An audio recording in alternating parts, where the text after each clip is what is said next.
which is really what the men are here to do, is serve the feminine. And we serve them by providing safe places, by allowing them the space and the structure, the container to be them.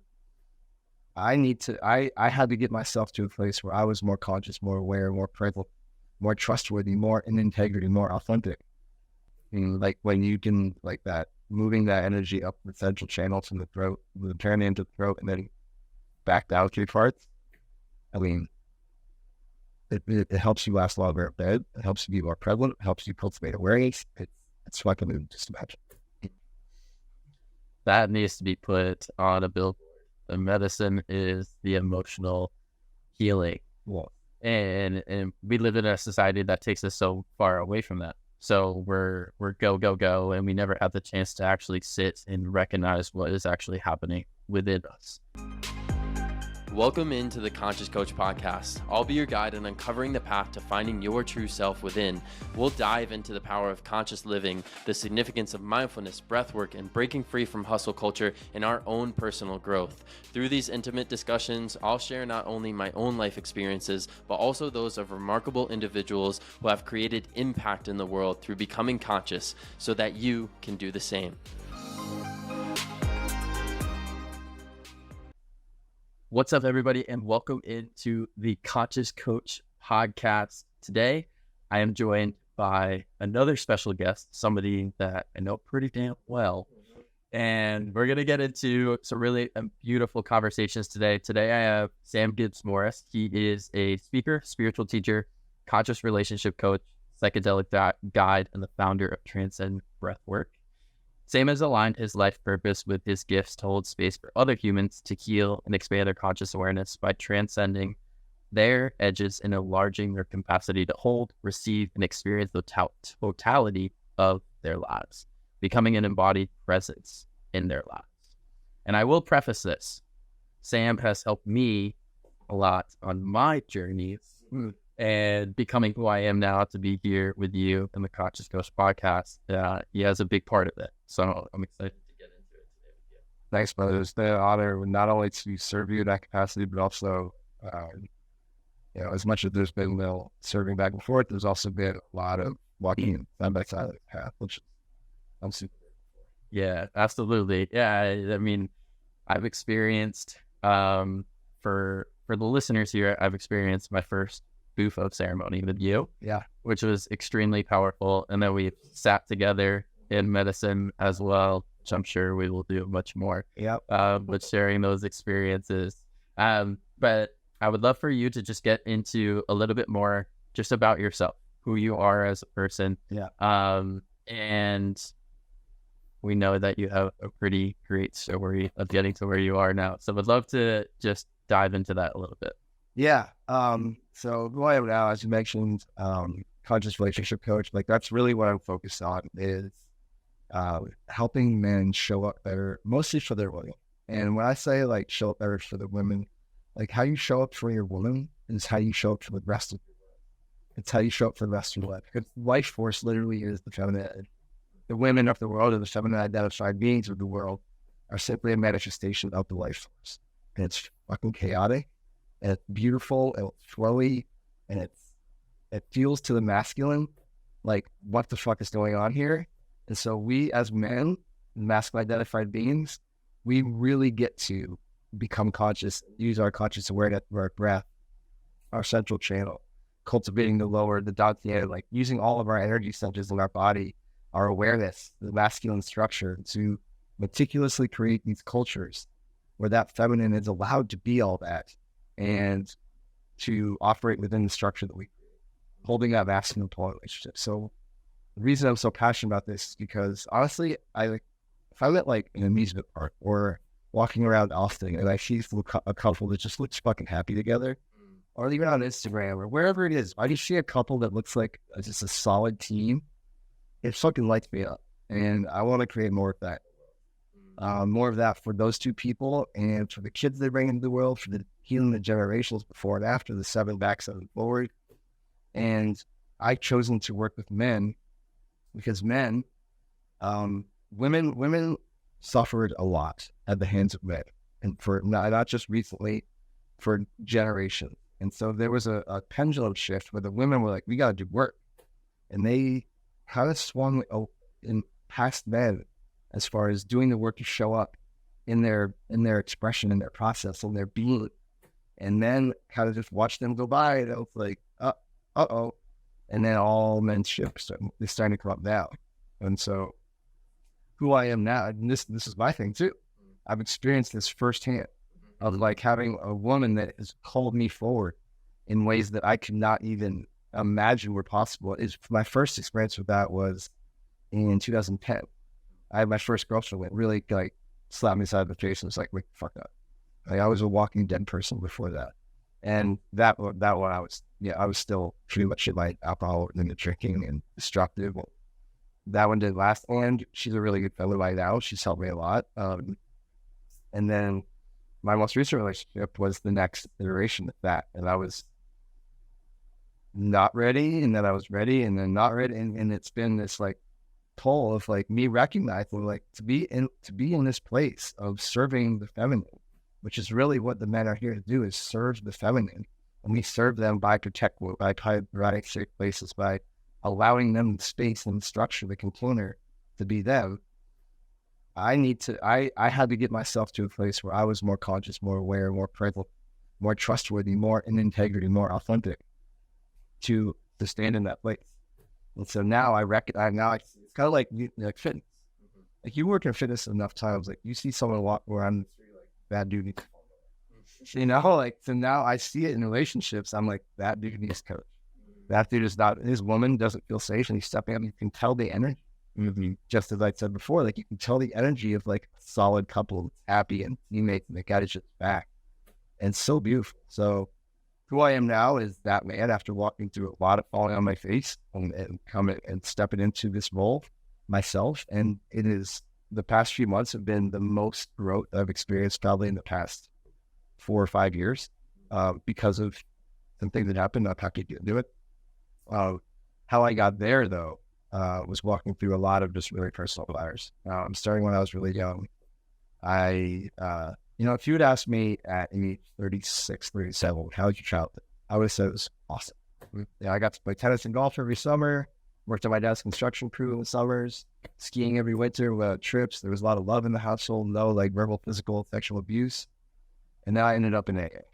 I ended up in rehab 6 times. I ended up in jail 24 times. And all the people around me had these stories of childhood, of abandonment, rejection, abuse, and like all these things. And I'm like, what the fuck am I doing? I was trying to find these like similarities to stay, what's going on here? So I had to like take that surface level off and say, what's really beneath my childhood? Like, what was really going on? If all signs point to like, I should be pretty well adjusted and, okay. And I wasn't. It turned out that like my experience in childhood was not like my 2 sisters. It was not like my friends because I was experiencing new experiences too, like severe allergies and severe asthma. I just learned in this past medicine ceremony I was at this weekend that my throat, like there was a past life that I was strangled or hung by my throat, and I brought this severely wounded throat chakra into the flesh. So you look at asthma, it's a breathing thing. You look at allergies, sweet allergies, anaphylaxis, your throat closes up. I had this tendency to choke on my food all the time, like 6 different times I had the Heimlich as a kid. So all these things, it's the throat. And then I'm talking and I'm thinking about, I got some feedback recently about, I'm not embodied. I basically teach embodiment. So I can go and I can teach any man how to do it. And I was like, the feedback I got from a few different people was, get out embodied. Like, it's all words, all talk. So, AKA stuck in my head. I'm like, how do I get into my heart? You have to go to the throat chakra. That's the third eye of the throat chakra to get down to those middle chakras, right? And then secondly, the embodiment comes from the ground up from the root chakra. So how do I get from my balls to my heart? Like how do I connect the head, the balls, and the heart? And the sacral chakra was blocked. I've had lower back pain for a long time. It's because that's the support center of the body. And so like having these downloads come in about, okay, I need to clear this throat and this sacral because basically they're keeping my heart prison. They're keeping everything out of my heart, my creativity, how I penetrate the world, how I show up. coming from the root chakra. And then how do I get out of my head and into my heart and lead from here? The throat and sacral were blocking it.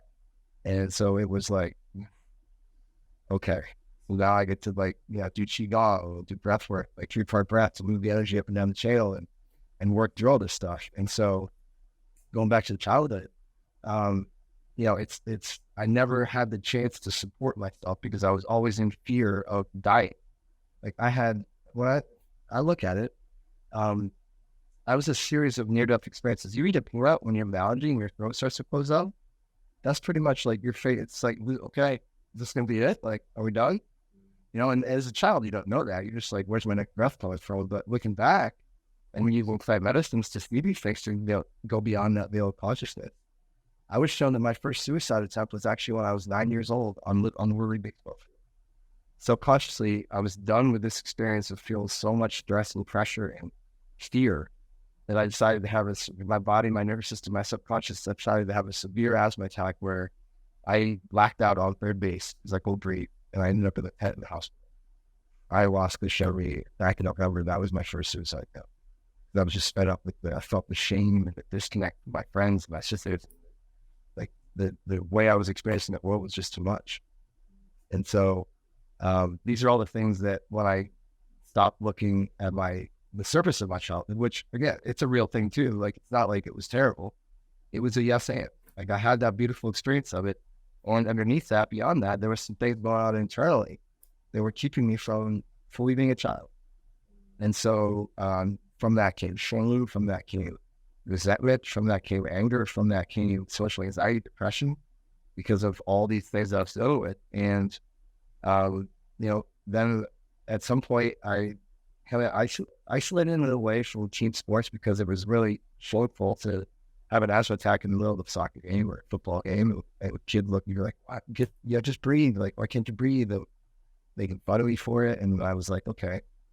So I gravitated towards golf and tennis. And when tennis became my thing, I was going to be a professional tennis player. Like, literally, that was my only goal in life. I went to tennis academies in Florida, went to high school in Florida for that.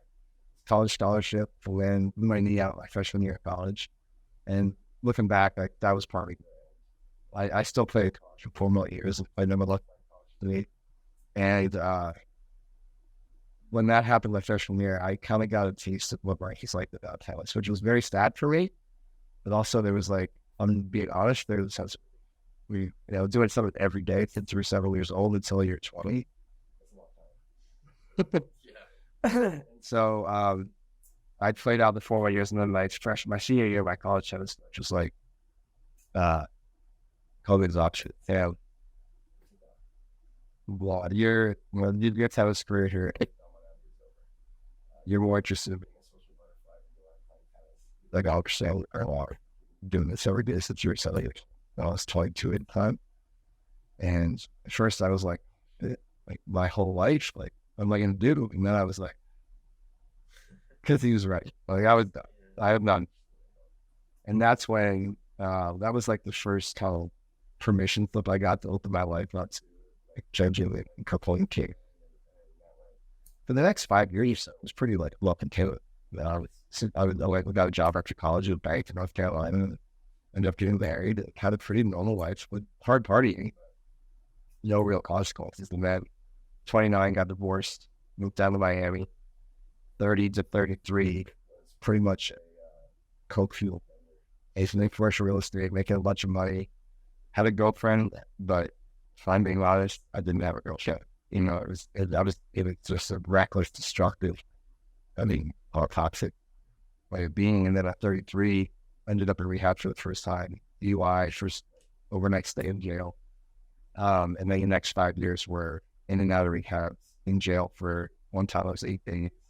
Another suicide attempt in 2009. I got cancer twice, once in 2009, once in 2011. So it was very, very, kind of like an extended year experience. Like, I couldn't hold a job, couldn't hold a relationship. Was like waking up every morning with like bloody elbows, bloody knees, falling down drunk. Finally at age 38, it was 4 a.m, 2012, November 22nd, November 21st, 2012. I was by myself in my house, North Carolina, pilot cocaine, bottle around the trailer, and something came over. we cannot. And partially it was the fear. Right? I was supposed to move out of my house the next day, which was like 4 hours, and I hadn't packed up a full house. No money left for that. We were all joking about, and I was like, fuck. I don't know what I'm going to do. So I called 911, checked myself into psych ward. Went from the psych ward to a rehab in Michigan, to another rehab in Utah, sober living in Utah, San Francisco. Got a job as a recruiter for 6 months. So it was like absolutely the worst soul-sucking job I've ever had. Wow. And then that ended, and I went with personal training job. Did that at Equinox for 2 years. Since that moment, since I got a job personal trainer, I feel like I have I've had jobs. I have a purpose, a mission, a career, and it has never felt like it's so just commingled and intertwined with life. Like I just show up to be who I am and help people along the way. And that was my first kind of like break free from the matrix. Like, what am I truly here to do? Teach people. And I'm here to teach. My mom was a teacher. There's teachers all through my family. Like it runs like that level or that energy runs in my family. And it doesn't look like ABC's X's or 1, 2, 3 abstract. Like, but it looks like I teach people how to be connected to their spirit, how to be conscious, how to be embodied, how to live with integrity. Because as humans, like it's really easy to slip out of those things. We have to give ourselves a break. Just because we slipped out of integrity for a week or a moment or a year, we're saying you can always get back into it and give yourself some forgiveness. And so that's what when I first started personal training, it's like, oh, I'll lose weight, it'll be ripping at shit. Yeah, okay. And then you learn pretty quickly, like there's mental blocks. What are there? You say you want to eat well, and okay, you eat well for 3 months, and then it's like, I should have got you. And so, as my personal training kind of career wound out, I started recognizing that this personal training is cool and it's knowledge really helpful, and there's a much bigger goal. There's the mental health from it. There's the emotional health, and then that led to kind of mental health coaching, which for me was. I helped a lot of people, and I wasn't being a place to separate my energy from it. And so when I kind of re-engaged, I got back into like, all right, so I don't want to go to constantly being in dark places, but I do want to help guys show up better. And so that's what kind of led me to like, wow, it's just like, how do you show up better? How do you show up more present and with unwavering presence for your life? I felt that part kind of get this to this present moment. Beautiful. There's a specific aspect of what you said at the beginning with your throat chakra, and that being blocked, and also like sacral, and that ties into embodiment. And I think a lot of men, especially, because I know that for myself, I grew up in a childhood where I look back, and I was even on the phone the other day with my mom, and she said, like, I was listening to some of your podcasts, and I just want you to let you know that you were like really loved and everything. And her idea of love is completely different than what like love actually is. Mm-hmm. And so I think a lot of men grow up and they're like, yeah, I have a good childhood. I play sports. I do this. I do that. What do you feel like? I know. So for you, it was like throat chakra being blocked and everything. What do you feel like men, especially in today's age, with holding these ceremonies, what do you feel like is the main thing that they're holding onto that is causing this kind of dysfunction between the masculine and the feminine? Shame. 100%. A man ever comes with my container circle vortex, and he'll come with me to it. Eric, I'm just or just weight problems, or like something will happen. Like there's some kind of trigger. They don't get the man. They're like, well, make he'll do his eyes for 1 brief second. Like, I didn't do something about it. It always ends up that shame. Shame on self. Like how, they really like they're like best friends. Men pick up. So, the thing I know about shame is that, both of the human people, I see it mostly in men. Yeah. It's what my throat chakra. I was talking about shame. Yeah. Oh shit. We pick up shame when we as children are trying or attempting to get a basic need met, and we get either humiliated or rejected for it. So for me, that was breath. Like I would literally be trying to breathe, and kids would walk by me in the hospital and like breathe, like they would have an asthma attack. Like why would I do that? So I'm sitting here, basic human need, probably the most basic human need, breathing, and I'm getting rejected and made fun of. And so that's like you can look at men have these. There's something. Maybe it's like rejection of the Eucharist dance. Maybe it's something about on a sports team. Something happened. There's something about being a boy and feeling that level of connection or that level of safety, that level of, we have that protector, like that's built into us. Like, we want to be the protector, the provider. That's something that is a deep, deep, deep masculine kind of genetic code. And so if we feel rejection around the connection or if we're always told we don't matter, that leads into this masculine wound of I am not enough. And so that creates shame, and then they carry the shame. And then when they get in a relationship and they feel like maybe one time they didn't perform like that, and that's like now the shame monster is like alive and true. And then it's like maybe they got fired from the job, and then they each other ways. Something happened where they, in a moment, felt like less of a man. And, the shame came in, and now they can't even look that woman in the face without feeling shame about themselves. That woman could be loving up on them and supporting them, hugging them. It's okay. Like they'll worry, they'll be okay. And the man, until he looks at the trail of that shame, he's going to be in that shame. And I've just recently this year, I experienced a deep level of shame in my relationship, and it caused me to drop a grenade in it and destroy it. I mean, there's part of me that knows that I needed to, disconnect for a second, because I didn't see it when it was happening. But when I disconnected, I was able to see, like, I'm not running from this woman. I'm running from my own shame monster, because it was my experience every time I was around her. I just felt like, God, like I was so I can't, like, this woman is so beautiful, it's so amazing, and I'm not enough at all. And so it was causing me to like back away intimately, back away emotionally, not show up, actually physically not show up. And there's a ton of things that were at play there. And bottom line is I've felt shameful about who I was. And so every time that I've talked to men, not even 9 out of 10, like 9 out of 10, it will end up in some form of shame, some form of shame, distrust of themselves that leads to lack of presence. Why do you feel men carry so much shame? Like, what is the thing that keeps them holding on to shame? Because I see it as well. I saw it this morning with somebody I was working with. Like, main thing coming up for him was shame. So it's funny that you say that. Why do you feel men, especially now, carry that same shame so much?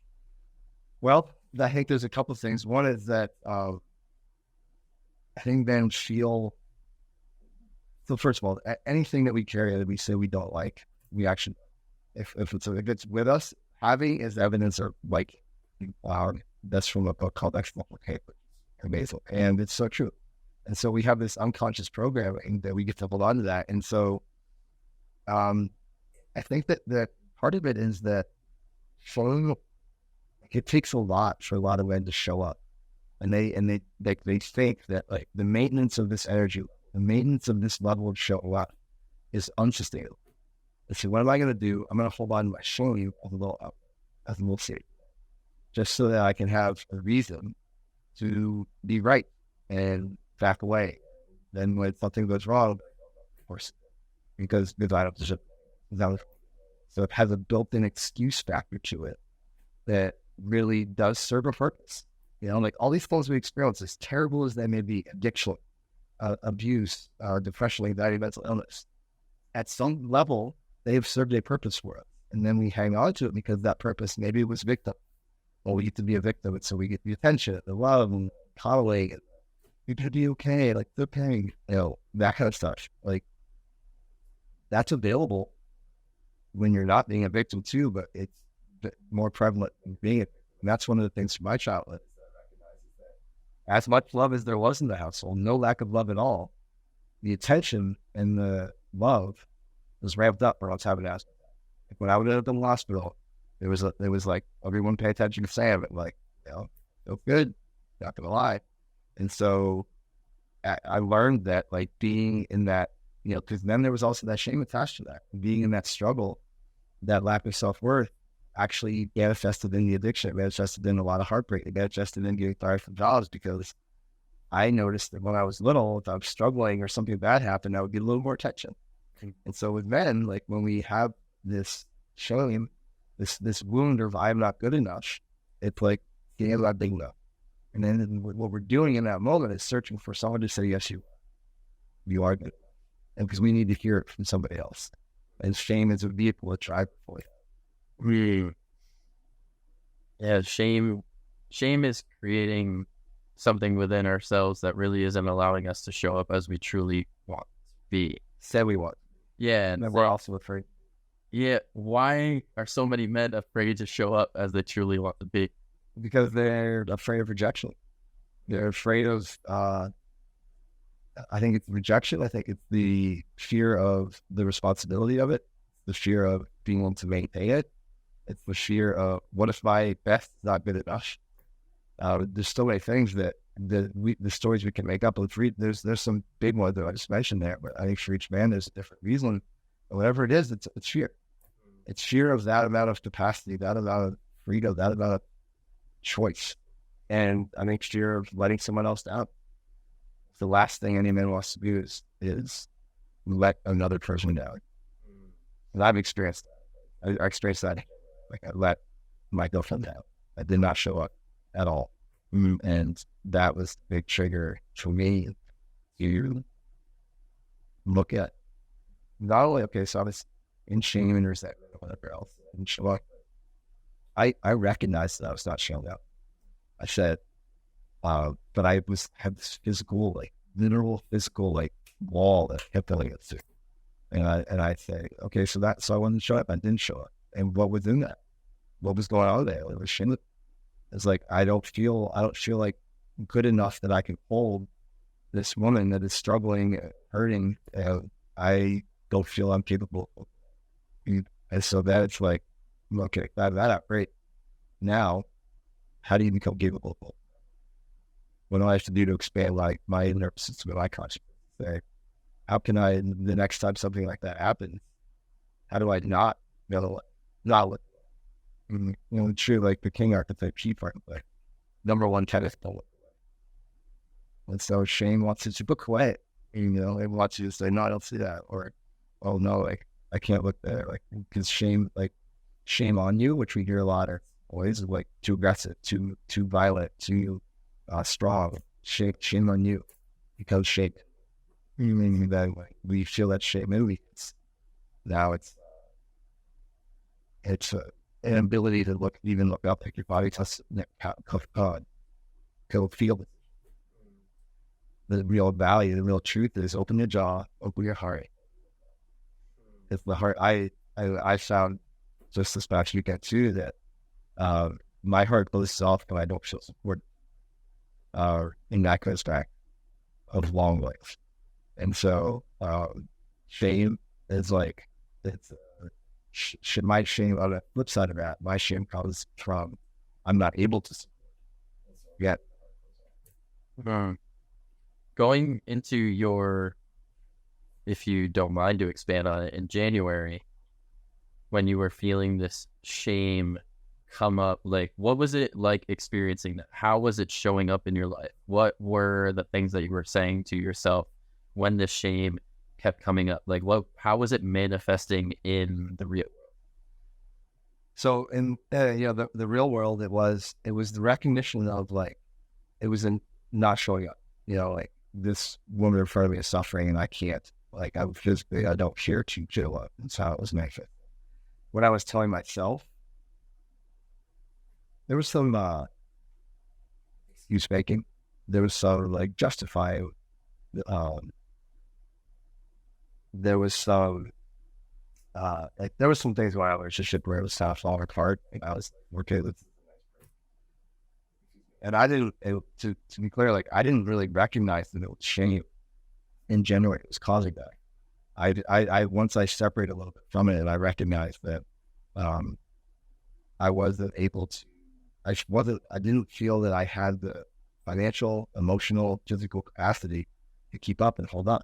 So that I am not enough story was just loud in my ear all the time. And so again, like feeling that I'm not enough, I'm shameful. I'm ashamed that I'm not enough. And so the thing that I kept telling myself was, okay, whenever she's back and right again, I'm gonna be different.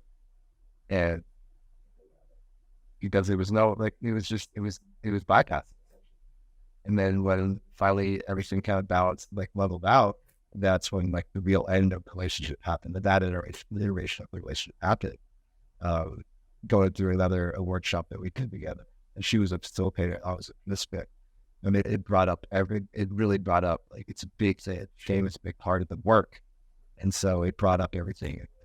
Like the end of it was, wow, I'm showing up ashamed. She's showing up rejected. And now these two goals are fueling. I mean, and so we separated, and that's why it became clear that, like, wow, I wasn't looking from her, I was from myself. And that's when it was like, wow. Because the first time that shame became so apparent to me was in 2021 when I went to the jungle without, I lost it the first time. It was like, it's why am I struggling so much? Why am I like, why do I not talk about it? Why do I have such a hard time with it? It showed me that I get around these people that I have caused pollution to, and I can't break free from this cloud, this weakness, darkness of shame. And so I just feel shameful in these relationships. And basically what I do is I punish myself in order to show them how shameful. And they don't see it. It's like all I'm doing is punishing myself. And it's like, let me see how much I'm struggling. Like, I know I hurt you, but see how much I'm struggling now because I'm so shameful. And that's what showed me how shame has run my life for, at that point, 44 years, from a little kid. And so I was like, show me the depth of my shame. And there was a time in 2009 when I thought I had jumped off the balcony at the bar, 35 feet, and landed up pavement. And that was the next suicide. And at that point, I was deep in my addiction. I broke relationships many times. My mom had kind of stopped talking to me. So much shame. So this is like this shame, this subconscious, it drives this subconscious behavior of self-destruction, not even self-punishment, self-destruction. And that looks like destroying a really good relationship. It looks like sabotaging my career. It looks like all these little things that my subconscious will do to be right. Because as much as we can sit here and talk about how shame sucks, it's painful, I don't want that. There's something about it that serves. And so it couldn't just be the ego loves to be right. For whatever reason, that feels safe and familiar. And so as I'm stepping outside of that, and eventually it comes to the point where, like, okay, I see all these things, I know all these things, great. You got to get back into your human and just repattern and really put the time in to, like, okay, so shame doesn't go away like that. It is now repeating the story is the safe place, and it's now if shame does show up, keep your heart open, keep your shoulders back, keep your jaw loose. It's just, you got to do the work. Because you go to earth, right? Or look at all these things we show and think, and like, that's not good. If you don't get back at becoming like so in relationship, if you shame comes up in a relationship, how do I heal that? You stand in that relationship, and like, let the shame wash over you, and you relax your nervous system in your body, breathe, things you need to do so that you can become that out. And that goes for anything. How can the things that we go through, they're not going to go away until we somatically repattern our body. And that's where the way out is to really face it was not so much of like this, I have no control over this, but like, y'all know, monster, I'm going to stare you down. You're going to blink for it. And you described a little bit before about how we're going to go deep. So past life stuff was causing the shame that you are currently experiencing in this life, in this time frame. Yeah. And that requires a certain level of awareness. And I think a lot of men, a lot of women don't realize that what is showing up in this current life, especially in today's day and age. Like, some of us think that we just come down onto this planet and it's a walk in the park and we just live our lives. Like, it's so much deeper than that. And for yourself, so you're coming here and from a very young age, you're dealing with this shame. Do you know where that comes from? Or like, is it a feeling of this is what I'm carrying from my past lives? Like, can you go into that a bit? Sure. It's kind of all that, it's like, again, we talk about this, like disease being a choice. I believe that all of our diseases are their choice in some form or fashion. An emotional subconscious choice. If we have an emotion, a sickness, cancer, is a way that we choose to heal something. It's always a getting well process. So down to like an ankle injury, a stuffy nose, eye problems, whatever it is the emotional attachment that we've chosen as that way that our body has chosen. That's the way that's supposed to get our attention, to get it out. You talk about, I say this like on Instagram, right? And how about people are like, what about the little kids that have cancer? Yeah. What about that? That kid came in with something. That kid brought something into this world that he is purging for one ancestor, for himself, for his soul. It's part of that soul's contract to come in here and purge that. So I'm literally born with asthma allergies and with esophageal stuff. Like, there's nothing there's no environmental factor there, except for my mother and my mom's out here. The wound, which, when my mom first got pregnant with me, for the first couple of weeks, she thought that she had cancer. So she thought I was cancer. And she didn't say like, it's nothing against, she didn't know I was there. But her body, her energy, her chemicals, and all the, cortisol and the stress chemicals that ramped up, and she was like, oh my God, I have cancer. That's probably my first rejection. Like, that's what covered me, is that like, okay, so I immediately was rejected. Like, something like inception. And so coming in with, this is one thing, but coming in with asthma, allergies, all these things, okay, if I'm going to be rejected, I'm going to need something extra to pay attention to. So I'm going to need some sort of extra care. And so I manifested and I created this asthma allergies to overcome that initial rejection that I felt energetically from my mom. And so, and probably my dad too, like, I'm sure he was like, yeah, you have cancer. And so like that energy coming in was a rejection energy. So I created reasons that you're not going to be able to reject me, because you're going to have to pay extra attention. That's something. There's another thing that says, this was something that doctors told me when I was really young, was that oftentimes the lineage, the genetic pool, will pick one soul, one person to be kind of like spitted out. And so that was me. And so my lineage, my ancestors said, we're going to give you all this, and it's going to be hard, but what you're going to do is you're going to heal it all naturally. So I feel asthma naturally, I feel allergies naturally, I feel cancer naturally. I healed all these things with emotional healing, trauma healing, consciousness. And so what I did is I purged my entire lineage of these diseases, because that was my soul contract. Now, the throat stuff is, I, in a lot of ceremonies, will go back to some sort of Native American scene where I'm being hung from a tree. Hung from a tree or drowned.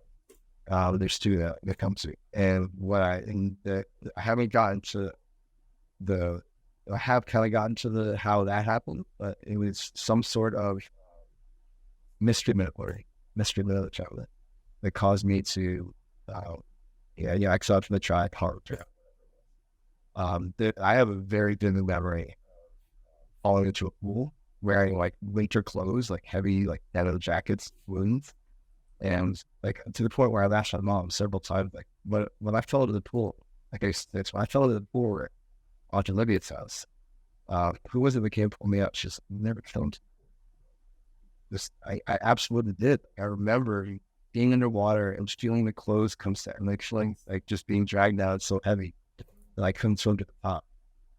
And like, so I have this memory, and my mom, no one else does. Like, where does that come from? Somewhere in a past life, I had drowned wearing a bunch of heavy clothes. And this is what working these medicines has shown me, is that like, and it's the knowledge that we get from that relief. It's because it releases that trap feeling in your body and say, okay, like now I can begin to heal this because I have a dot that I can connect to what is because they're just, when you connect the dots, you're essentially bringing everything. And so now that I've done this work to connect these dots and like look at these things about why this is, and then, not to say, and that's just not to put all the way my past life or else. You have this and come into the world with this. And then as the human form, as the human that I am in this lifetime, and this my turn here, is I take ownership.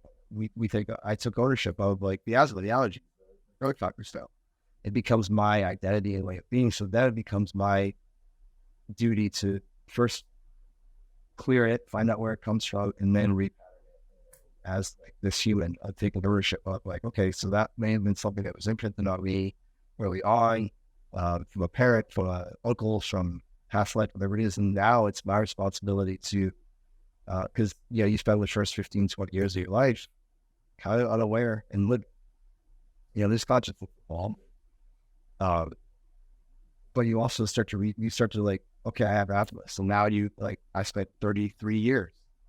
I have asthma, carrying a hair around, like identifying it, muscle memory, all the things. And then it's, okay, so where it came from now at this point is irrelevant.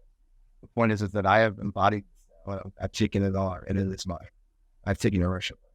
How do I now release ownership of it, heal it in this human form from my body? And that's go back to the traumas and the emotions around it and say, I'm going to choose differently for this festival. The awareness of that.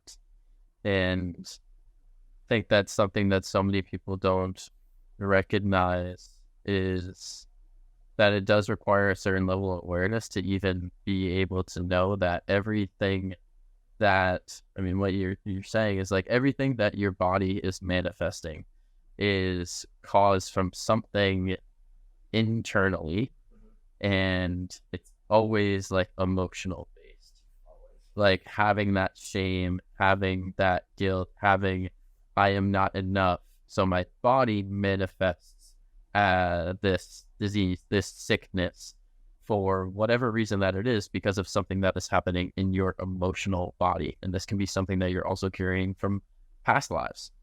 And when we can start to recognize that, you said like the body is making a choice to have this disease, but it's more so, it's not necessarily like, I think some people will be like, I didn't choose this, I didn't choose to have this. Like, you might have not chose to have that, your conscious self, but your subconscious self is expressing what you're currently dealing with because of something that's happening internally. How so, especially with men, because men carry this shame that we've discussed, men carry this I'm not enough. What's the process been like for you to have this awareness to be able to recognize what your body is manifesting in the physical world? Like, what's the process of going within? What does that look like? Ooh. It looks like not looking away is a big part of it, and just learning the body, the masculine side or the dominant side, the left side, the masculine side, the right side, learning which old organs hold certain things, like how the role of the mouth. Like I had cancer in my mouth last year, and so what's the emotional connection to the mouth? What's the emotional connection to the throat, or the lungs, the liver, anger, the lungs, resentment, the mouth, inability to accept life as it is. A lot of people digestive issues, so like literally digestion, so they have a hard time digesting life as it is, right? And so like they'll look like GI issues, also it look like what? And so the process is, first for me, the process was very, it was, once I stopped drinking, it was going to like eat steps of AA, going to therapy, talking about these things that I was very acutely aware of as movement, which essentially are symptoms. So depression, heartbreak was always the trigger. And so then after a while, as you and it's like, okay, so I talked about this for years, and here we are. And so then the process becomes, there's something, the awareness becomes, the question becomes, what do I not know? What about this do I not know? That leads to, that led to me figuring out that like, oh, I think all this stuff is physical. Like I think I have lower back problems because I fell off a balcony. Like if I look at it, the truth is that I had lower back problems way before I jumped off the balcony and tried suicide. That literally had zero effect on my lower back problems, which one would say that's really like that didn't fuck up your lower back. Nothing is. I literally walked out of the hospital. No, ship by help. And so all these things that's like when we look at, like when we heal an emotion, and like if it's a heartbreak and you're like, all of a sudden my left shoulder's hurting. And, I just got broken up and my left shoulder starts hurting. But yeah, like you just feel wounded by the feminine. You stop trusting the feminine. And so what I learned is when I peeled back the layers of like these symptoms and started digging into root causes, connecting dots and moving past all this stuff, the information will appear. And whether that's through bufo or ayahuasca or mushrooms or wachuma, whatever, you can go there, or you can go to levels of meditation. You can go to breathwork. There's all these tools that will get you out of this into an altered state of consciousness, which will show you the things that you're not seeing. And that it becomes great. I've seen things now, and okay, that's relieving and eye-opening. Like I'll tell people about suicide, like being shown that was a suicide attempt. They're like, that must have been the scariest thing ever. And I'm like, no, I've felt the most relief I've ever felt in my life. And in that moment, that was when I developed cancer again for the third time. It was 2021 when I saw that suicide attempt and was like, this was a complete flowing fuel of existence. And so the spot on my mouth where I had the cancer in 2009, 2011 flared up in last year, about 12 or 18 months later. It was really bad when I went to get cancer. I intuitively knew it's not physical, it is emotional. So I got back into the shame cycle, back into looking. And so when the awareness comes in and you can disconnect from the physical symptom of it, and look, like be open to the idea that like read a book like Heal Your Life, Heal Your Body, or Heal Your Body, Heal Your Life, we solve. Look at the way that this like ancient cultures and these really like natural paths, like look at this stuff. It resonates so much. Once, and then you recognize like, oh, like I just spent an hour and a half with a brother of mine talking about how this woman broke my heart. All of a sudden my left shoulder isn't hurt anymore. Well, that's all there. She must have slept right. Like, so we did discount, but at the same time, it's so valuable to look at the way that these things show up in our body, and the way, like, if we have like a stomach, what's going on there? Well, what's been going on for like the previous 2 days? Cancer, and so an emotional cancer. The way to look at that is say, what's going on the previous 2 years? So 2021 was when I looked at what the ayahuasca, and the shame came up, and the cancer was kind of like came back, and the spot was out back. 2 years before that, I had my heart broken in a relationship where I felt super shame. So that 2-year incubation period, catches a big one.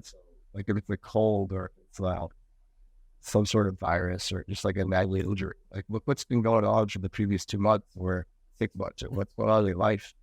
And you can usually trace events in your life to the exact point in your body, whether that's liver, like your liver hurts, like it's super angry. Yeah.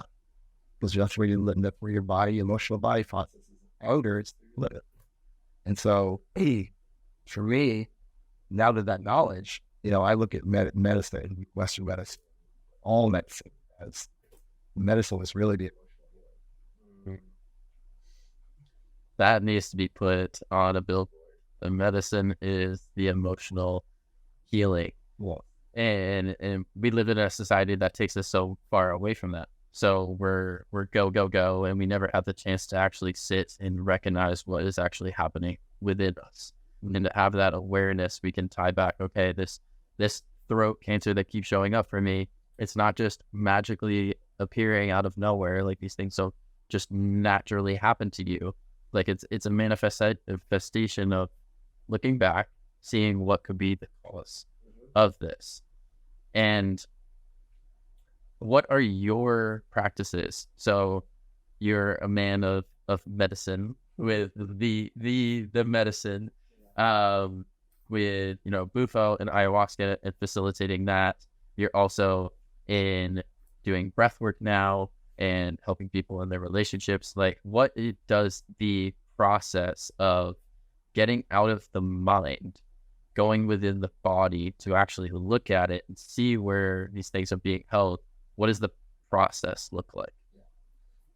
So, I want to clarify one thing. When I do facilitate Bufo, I simply hold space. Yeah, all right. I don't want to disrespect my mind. So come back if I have to that. I'm simply like, I'll participate. I'll be a facilitator of the ceremony, but I'm not the one serving ayahuasca. I just love that stuff. Okay, which to Got it. that's I love Bufo, breathwork, mushrooms. So my process is, I feel there's like those processes where you go into ceremony. Chapel is made 3 or 4 times a year in different ceremonies. Like those big moments where then you take the time to integrate. So within that, like there's that kind of ceremonial process where it's, what medicine is calling me, what medicine MDMA is, mushroom, sass, whatever it is that's calling me. Like, let me make real intentional space to sit in that medicine and say, what is this messenger show me?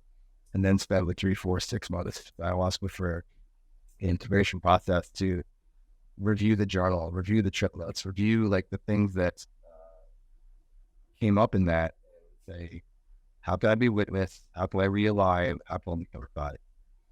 Now, the process of the embodiment consciousness process, this one's about energy, daily practices, daily qigong, horse stance is a big one for me these days, and 3-part breath, which is 3-part breath. Any minute out there, please reach out. It's the most fucking transformational thing I've ever experienced in my life. Like when you can, like that, moving that energy up the central channels from the throat, turn into the throat, and then back down 3 parts. I mean, it helps you last longer in bed. It helps you be more prevalent. It helps you cultivate awareness. It's fucking just magic. Yeah. So I'll show you what it is. So there's that, and then there's for me, it's standing in truth. Like, I'll be honest, for reasons that just don't matter, I learned the truth was probably not the best thing at all. And that was a little bit from childhood, and as addict, like, never change. The truth was you have to protect your little disease, you have to protect your drugs, you have to protect your behavior. So I have I'm not going to say trouble, but I choose to maintain a high level of awareness around my integrity and my truth, because my subconscious can slip. I'll tell it's like some stupid little notch, or I'll slip out of integrity. It happened last week, and in the moment I'm not seeing it as like, oh, I'm manipulating or betraying or anything like that. And then after the fact, it's like, I absolutely see it, and it's this. So for me, it is uprooting. It's uprooting all these things that block me from truthful love. And that means really tapping into breath and physical awareness. And for me, I know, like, what I've learned in the past few months is that I could absolutely tell when it's in my head and when it's in my heart. When it's in my head is like the second I start doubting if I should do something, it means I've left my body and got to my head. If I remain in my heart and do that or write what's in my heart, then it all works out. But the second I get up in my head, then I start trying. Now, what I'll start doing is I'll start like what are the perfect words to say this? I need to wait for the right time to do this. I need to make sure that everything is aligned and that it's all good. And then I'll say what I was supposed to say. I'll say what I say. I'll have the hard conversation. And by that time, it's like 3 or 4 days later. It's like now by being so in my head and out of my body, I've created more problems than actually just knowing that intuitive hit in the body, a thing like Nick said, it's right now. And just not question and just let it out, get it out, because the truth of the matter is that no matter what, I can't fuck it up. We can't fuck it up. And we can make it a lot harder for ourselves, but we can't fuck it up. And if you let the heart lead and just, if when you are tapped into your body, you go, like, this has to be said. And the sooner I say it, the better off everybody involved with it. And the actions, same way, of being grounded. So the practices are, there's a 360 awareness practice that I use, where I sit and I breathe and tap into my lower centers. And I'm literally imagining myself expanding to like the room I'm in, the apartment complex, city of Austin, state of Texas, the United States, the planet, space, like let myself, and then the way that expands is like usually at first it was like I couldn't really get past the United States. Like I would just tell like, oh, I lose it. Like I feel myself like on the coast, on the shore side. And then it's like, and then I'll just like, the awareness will just kind of like, and so it's go, okay, so go be at the side of the United States, the chorus. And then let it expand. Then it goes into the ocean. Then you can zoom out, and now you're in the space. As this awareness expands, this is what masculine consciousness is. Is the awareness of all of it, and being okay and present to all of it, steady with all of it. And so cultivating that, and I'm the type that I would love to imagine, but like, oh, I'm just present, but I'm conscious now. No, doesn't work. This is not for me. Like it does happen a lot faster than I think it's going to be, it is like years, like stuck in it happens in a few months. And then like when these things start happening, it is inspiration, motivation, like, wow, this is like the iceberg. I wonder how expensive can I get? How much presence can I cultivate? And then it's, when things get rough, how do you stand in that? I had a great quote today, the fighting on the empty. Like, how do you, like, it's easy to stand on the plenty, but how do you stand with the empty? So, it's how do you stand with the empty? And the empty can be the very hard, the very, like, when there's some emptiness inside of you, the pit in your stomach. It matters how we stand in both. If we can stand in both with the same open heart and soft heart, the energy, that's when everything becomes available to us. And as men, I think it's like, so as men, we don't stand in the fight, not because we're incapable, because we don't like it, and we're so solution oriented. And as soon as the empty shows up, it's like, how we fix this? How we solve this? And maybe quit. There will be a time for that. And this is where I think in relationships where a lot of disconnect happens in communication, men are not giving women the opportunity to have their experience of something. Because we want to either like pacify, we want to like defend ourselves, we want to see the solution. Are you ready? I got a solution. And the woman's like, no, they have to literally come to us and say, what would you do in this situation? How can you help me? Because we go alone. For one, we are dismissing their experience, which makes them feel attacked, unsafe, and like too much, which is their wound. And so as men, if we can cultivate that steady awareness, that masculine polarity consciousness, that all we're responsible for is holding the container. Like on the ship, hold the line. Just be that Gavi, be that oak tree. That's when these practices, the awareness practices, like it's literally visualizing yourself as whatever warrior archetype, chief archetype, vibrational toroidal field, whatever it is that you want to experience yourself as. Sit with that every morning, and let it expand, and let it develop and grow. It may start as like a sized thing, and that may feel bad. You may feel like, yeah, of course I'm small, I'm little. Like you got to work it, you got to expand it out, like just like you're blowing up a balloon, and just let whatever energy you want to break the world grow and expand within you, and around you, 360 degrees. And then to practice it in real time is when you walk into a room, take a breath before you walk in, just get into that edge and walk in with that 360 awareness of the ring you walking into, and it'll make you more present. It'll make people more attracted to you. It'll make people, it goes through business, it goes through relationships, it goes through everything. And people will be drawn into that energetic field because you're holding this just ultimate, clear, beautiful truth. Cool. Those are some good words, brother. And it's the practice of keeping your heart open with the plenty, with the empty. And that's a really hard thing to be able to do. It's like when I know that even for myself, like past couple months, there was plenty the months before, and then it very quickly became empty. Mm-hmm. And it's really hard to sit in those moments and be like, okay, I'm just gonna stay open, to like stay with your practices every day, keep going into it, because we kind of go into like this fight or flight. Mm-hmm. Where like I need that, when you discuss like I need to find a solution, I need to fix the problem. Yeah. And that's often not the answer, because then we're thinking with our logical mind. And when we can find that awareness inside of ourselves to hold the space, hold the ground, and that's going to show up with your woman too.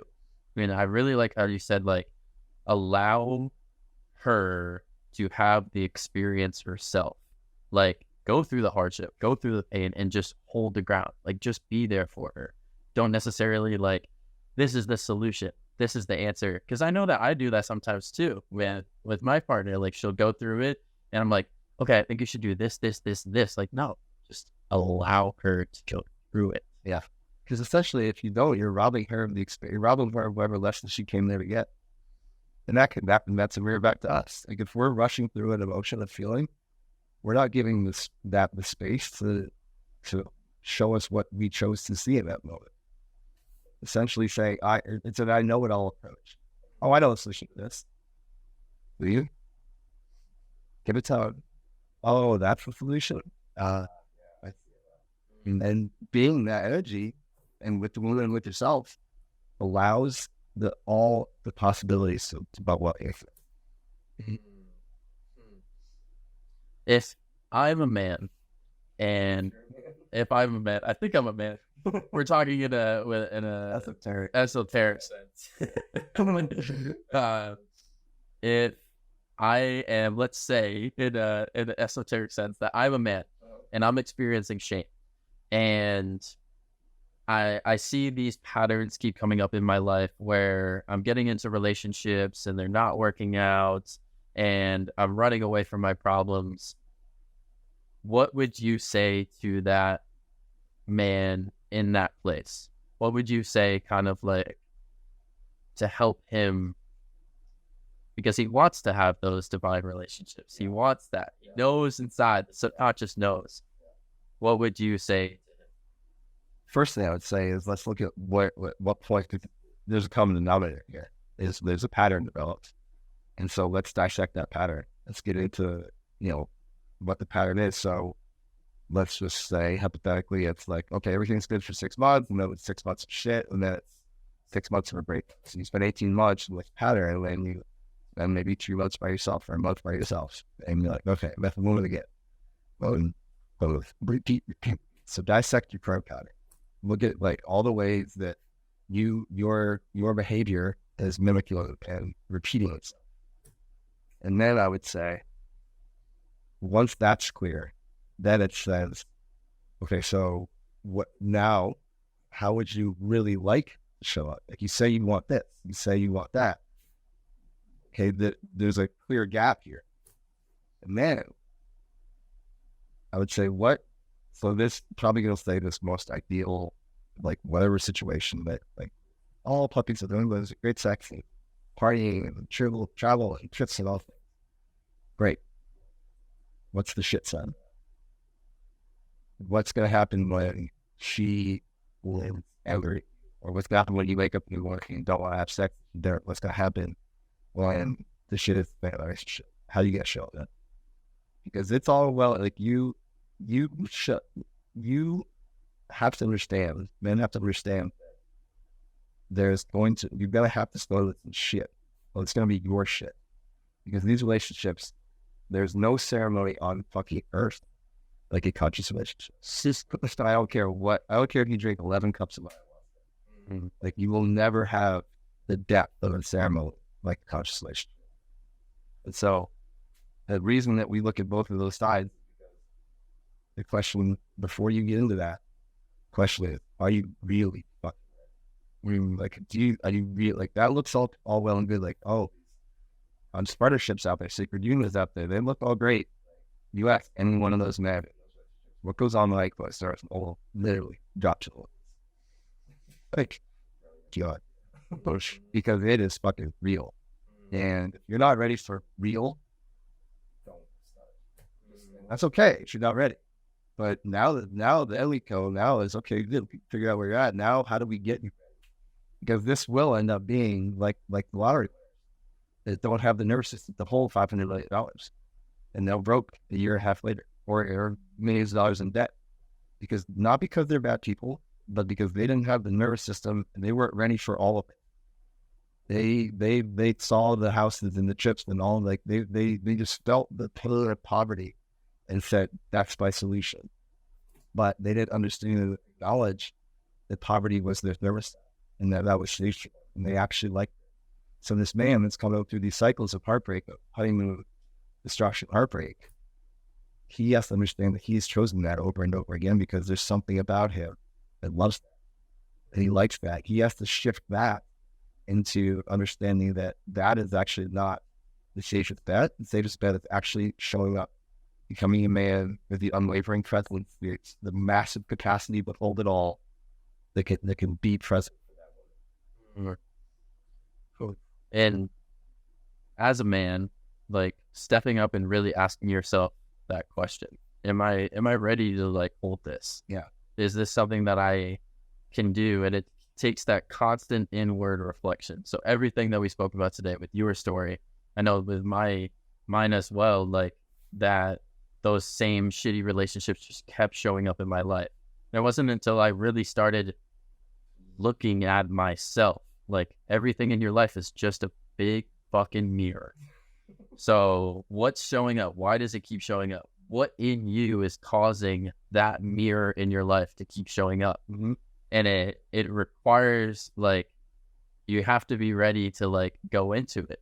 I'm going to show up for myself every single day. I'm going to do my practices. I'm going to do breath work. I'm going to do awareness. I'm going to, when I feel ready or if I feel called, like, go and sit with plant medicine so I can look at my shadows and I can look at my darkness and I can start facing this. Because if I do want that love, and, like, there's an aspect of, you know, in the relationship that I have, is it hard work? Yes, it's really hard work, but there's also such a beauty within it. Like, it is a beautiful, beautiful ceremony when you can experience, like, true divine love that's not all rainbows and sunshine. Like, it's just being there with your partner as you go through this life together. Like, that is, like, that love. So just asking yourself, like, you're ready to do it, and when you're ready to do it, like, you're gonna have to put in the work. Yeah, put in the work. And your pattern is, or you're gonna run. You're gonna want to run.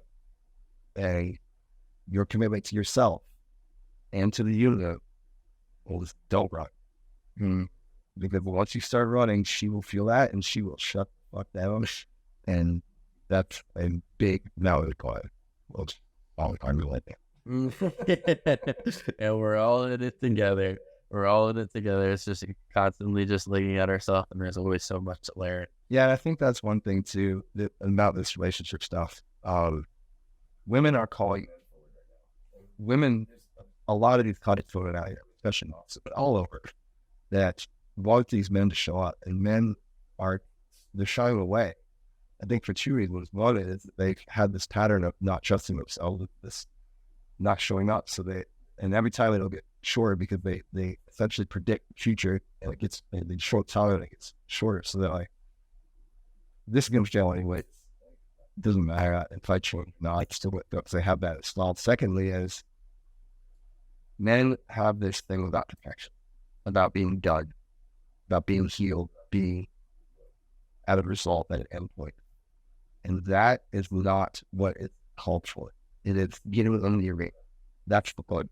It's not about, it's being relentlessly willing to do the work we just talked about, to look at your shadows, to look at your mirrors, to look at her, to hold her in her mirror, or vice versa. And then think, if I can't do it all the way to the end right now, why start? And so the call is just get into the arena. Like put your armor on, get into the arena, start fighting yourself. Yeah. Start showing up for yourself. Yeah. So that you can not only show up for yourself, but show up for the world. Totally. Like the world needs these men that show up. Yes. And it's time for us to start showing up together. When you do, you find other men that are showing up and will support you along the way. 100% true. And then we have that beautiful community. Yes. Beautiful, brother. Is there anything that you would like to leave us off with today?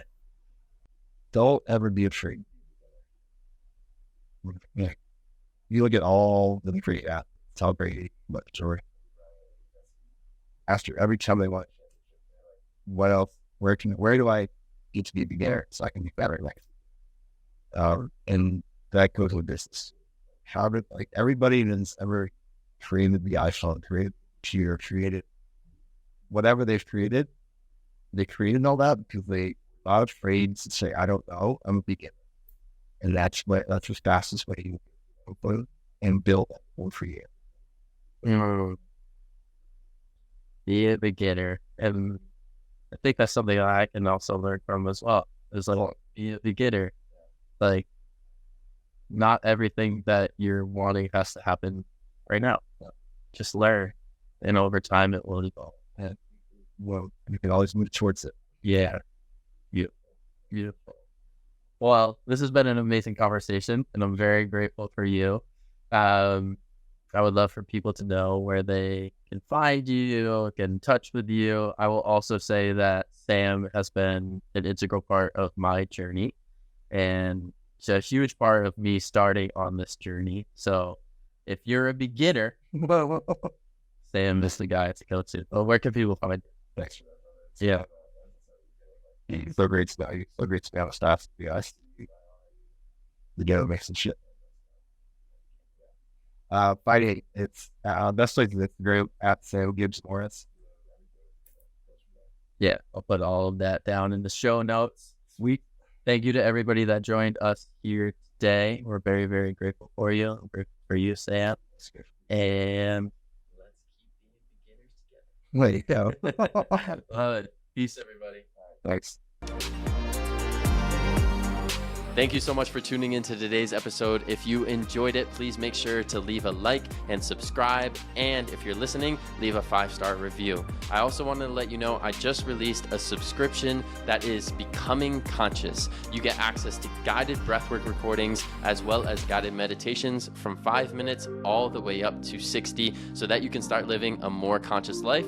You can click down in the description and you'll get access to it for free for 7 days. I hope that you enjoy. I'll catch you on the next episode. Peace.